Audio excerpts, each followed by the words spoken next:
আসসালামু আলাইকুম। নাইমাস hand embroidery চ্যানেলে সবাইকে স্বাগতম। আগের ভিডিওতে এই ফুলটা করে দেখিয়েছিলাম, আর ফুলের সাথে একটা লতার কয়েকটা পাতাও আছে, উপরে একটা শঙ্খর মতো।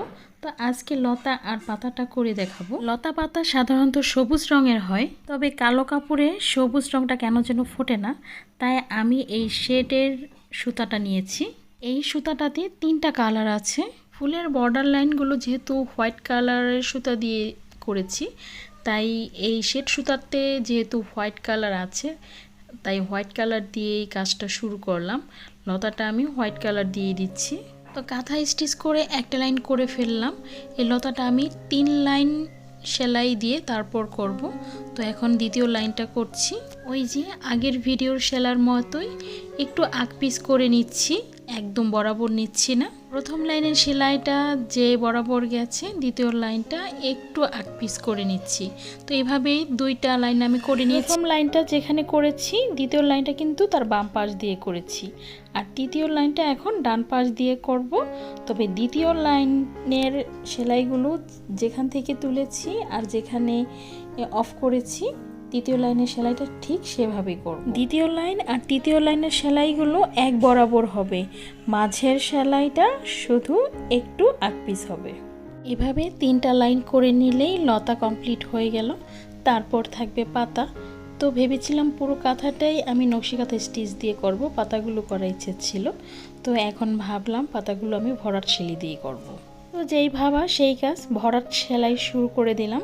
এই ভরাটকে অনেকে গিট ভরাটও বলে, যেহেতু লম্বা সুতাটাকে আমি কয়েকটা প্যাচ দিয়ে আটকে দিচ্ছি, আর এই প্যাচটাকে অনেকটা গিটের মতোই দেখতে লাগে, তাই এই ভরাটটাকে অনেকে গিট ভরাট বলে। এভাবে গিট ভরাট দিয়ে সেলাই করলে সেলাইয়ের ফিনিশিংটা কিন্তু অনেক সুন্দর আসে। সরাসরি সুতো দিয়ে ভরাটটা করে দিলে অনেক সময় ফ্রেমটা খুলে ফেলার পর দেখা যায় শিলিগুলো ফুলে ফুলে থাকে। তো এভাবে যদি প্যাচ দিয়ে গিট ভরাটটা করা হয়, তাহলে কিন্তু সেলাইটা একদম কাপড়ের সাথে মিশে থাকে, সেলাইটা ফুলে থাকে না, আর দেখতে অনেক ভালো লাগে।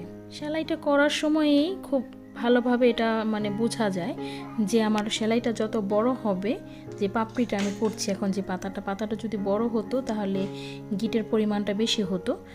পাতাটা যেহেতু খুব একটা বড় না, তো আমি প্রথম লাইনটা 2টা প্যাচ দিয়েছি, অর্থাৎ 2টা গিট পড়েছে। এভাবে কয়েকটা লাইনেই কিন্তু আমি 2টা গিট দিয়েছি। তারপরে যখন একবারে কর্নারে চলে এসেছি, তখন কিন্তু লাইনটা ছোট হয়ে এসেছে, তখন আর 2টা বা 3টা গিট দেওয়ার প্রয়োজন হয়নি, একটা গিট দিলেই লাইনটা আটকে গেছে।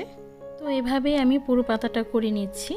তবে পাতা সবুজ রঙের না দিয়ে এইরকম শেডের সুতা দিয়ে করাই কেমন লাগছে কমেন্টসে কিন্তু জানাতে পারেন। আর সম্পূর্ণ সেলাইটা আরেকটু ভালোভাবে বুঝিয়ে দেওয়ার জন্য আমি আরেকটা পাতা করে দেখাচ্ছি। আশা করছি আপনাদের কাছে ভালো লাগবে ও আপনাদের সেলাইটা বুঝতে সুবিধা হবে। ভিডিওটা যদি ভালো লাগে তাহলে একটা লাইক দিতে ভুলবেন না। এ ধরনের আরও অনেক সেলাই দেখতে আমার চ্যানেলটাকে সাবস্ক্রাইব করে রাখতে পারেন। এছাড়াও আমার চ্যানেলে অনেক নকশি কাঁথার ডিজাইন দেওয়া আছে, তো চাইলে আমার চ্যানেলটাকে ভিজিট করে সেই নকশি কাঁথার ডিজাইনগুলো দেখতে পারেন।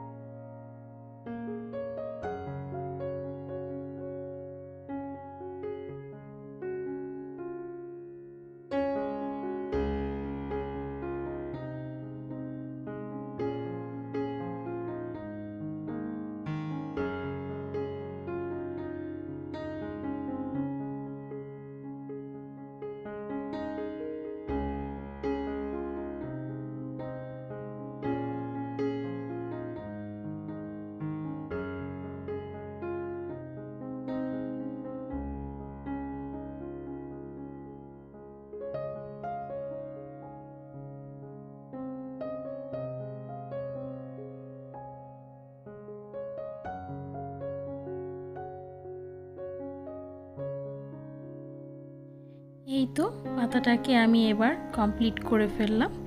আশা করছি আপনাদের কাছে ভালো লেগেছে। আজ এ পর্যন্তই। সবাই অনেক ভালো থাকবেন, আমার জন্য দোয়া করবেন। আল্লাহ হাফেজ। আসসালামু আলাইকুম।